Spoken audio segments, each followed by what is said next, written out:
आसन लगा के बैठे बाबा धुनी ला रमाए। सत्य नाम के अमृत बानी जन जन ला सुनाए। गुरु ज्ञानी हो गए हो। मांगो के लालाए रे सपना के जोड़ी गुरु ज्ञानी होंगे हो। मांगो के लालाए रे सपना के जोड़ी गुरु ज्ञानी होंगे हो।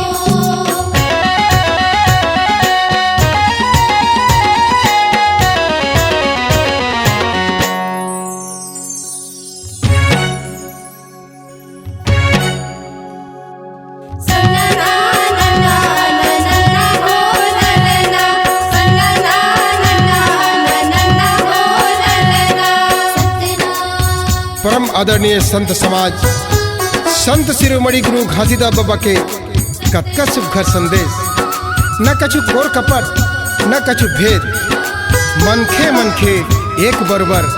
न कोनो छोटे न कोनो बड़े, ये जात पात भेदभाव सब मन के भरम में। जैसन तोर शरीर के रचना है उसने सबके जैन जगह ले ताए आए हस वही जगह ले सबो आए हैं। जैन कर तय जाबे वही कर सबो जाही।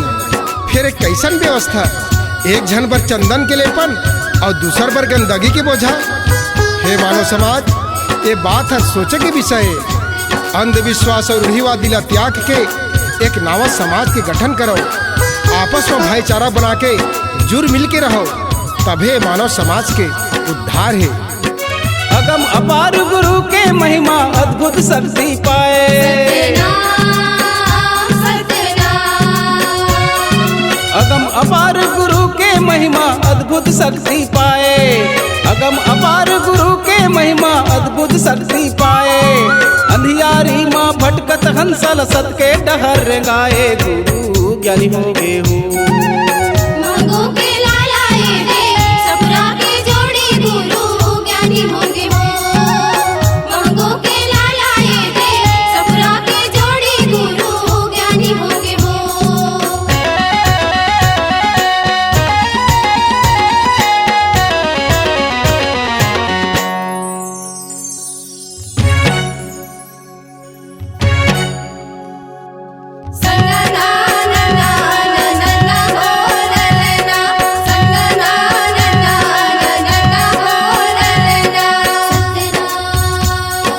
हे मानव समाज, परम पूज्य गुरु घासीदास बाबा मनखे की मुदाई आखिला ओका सोए हुए चेतना ला जगा के का प्रयास नहीं करी। फिर मानव समाज के न आँखी उघरिस न ओकर सोए चेतना जागिस। गुरु बाबा बार बार कहीं मंदिरवा में का करे जाबो, अपन घट के देवला मनाबो। लेकिन ये मानव समाज न मंदिर जाए छोड़िस न पूजा पाठ करे छोड़िस। आज भी मंदिर में जाके अपन बढ़ाए बनाए पत्थर के देवता में फूल पान दूध नरियर चढ़ावते। असल दाई दादा के जहर हमला छोटे ले बड़े करीस, हमर हर दुख सुख ला समझिस। तेका तो पूजा पाठ कर नहीं सकत है और जहर धंग धंग ले माढ़े है बोला न बतरावे न हमर दुख पीड़ा समझाए। वो पत्थर के देवता है हमर का भला कर सकी। सत्य नाम सुर साधक गुरु सत के पंथ चलाए।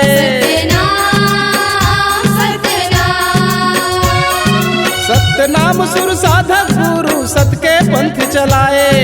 सत्य नाम सुर साधक गुरु सत के पंथ चलाए। विषमता के पाट के खाई प्रेम के ज्योत जलाए। गुरु ज्ञानी हो गए हो।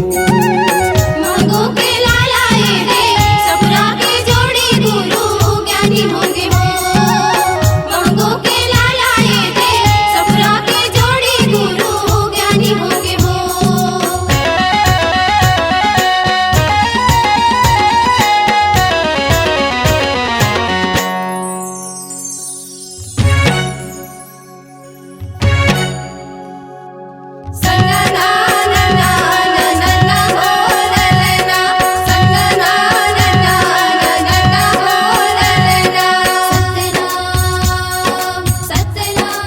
सत्य और अहिंसा के ज्योत जला के सत्य नाम के अलख जगाने वाला गुरु घासीदास बाबा कथे। जीव में शरीर रकम रकम के होते पर सबके आत्मा एक है। खाना पीना चलना फिरना ये सब क्रिया होते। जोन पीरा हमला होते वही पीरा सबो जीव ला घला होखे। ए मायारू धरती के ओद्रमा सब ला जिए के समान हक है। फिर आज के मनखे अपन स्वार्थ में अतक अंधा काबर हो गए। आत्मा एक समान पर जीव हिंसा काबर, पता नहीं कौन कर्म के भाग तकदीर में ये आत्मा हर मिले है। सबो जीवला दया माया प्रेम प्यार करो, कोनो जीव की हत्या झन करो। एकरे ले बोले गए है अहिंसा परमो धर्म। एक एक घाट मा शेर बकरीला पानी तह पियाए।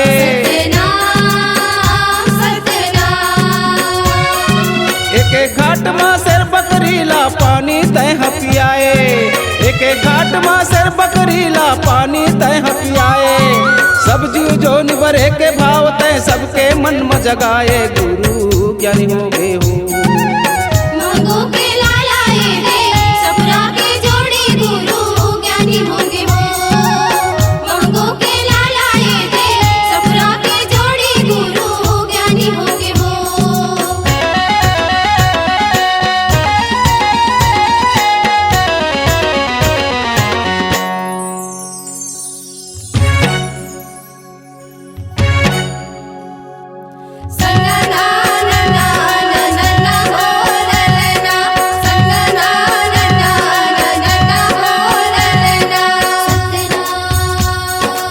हे मानव समाज, परम श्रद्धेय संत शिरोमणि गुरु घासीदास बाबा कहते, जैसे खाबे अन्न वैसे हो ही तोर मन। अन्न से भोजन रस, रकत मांस, मज्जा हड्डी रज बिरिया बनते। हमर हाथ पैर मुंह खान दसों इंद्री बनते। ए इंद्री मन के राजा मन होते। मन हर ए शरीर रूपी गाड़ी के ड्राइवर है। जब अन्न खराब रही तब मन घलो बिगड़ी। मन बिगड़िस तहाँ सत्यानाश। मन भाव या विचार होते। यदि हमर मन या विचार शुद्ध है तब बाबा के बताए डहर सतराम के पास सबरे में कोई देरी नहीं है। हम लोग शुद्ध खान पान या सात्विक आहार करना चाहिए। यही माँ ये मानव समाज के कल्याण है। छत्तीसगढ़ के संत शिरोमणि पूरस पिता कहाए।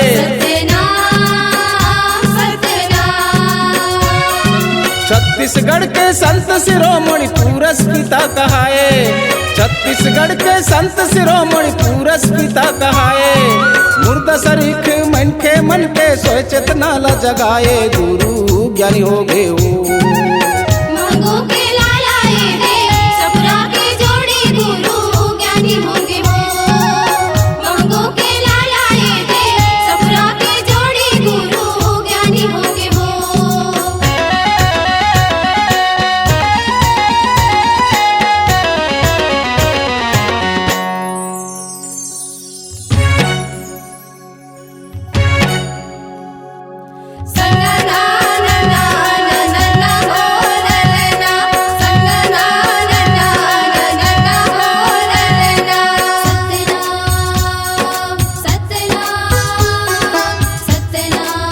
प्रिय मानव समाज, संत गुरु घासीदास बाबा के बताए डहर ले जरा भी मन ला भटकाबो, ये मानव जीवन के उद्धार नहीं है।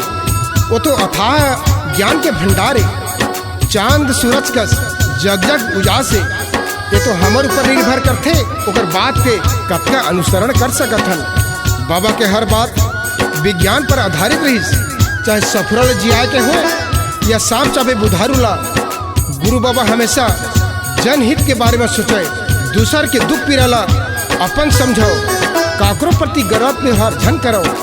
नारी मन के सम्मान करो। आपस में भाईचारा बना के जुड़ मिल के रहो। धरती ले बचाए खातिर हरा भरा वृक्ष ला झन काटो।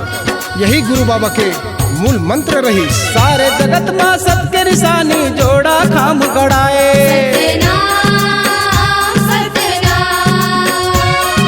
सारे जगत में सबके निशानी जोड़ा खाम गड़ाए।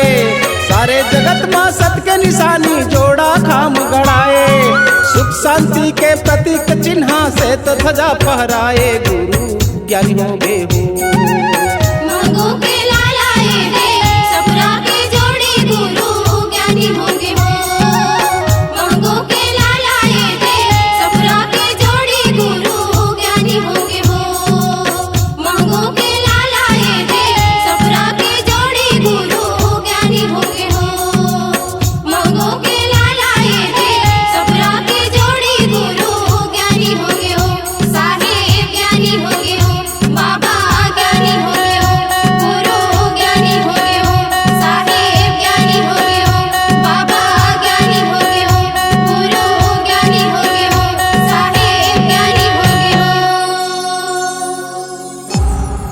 C Log Digital Recording Studio, Cordoba. Contact number 99071192115.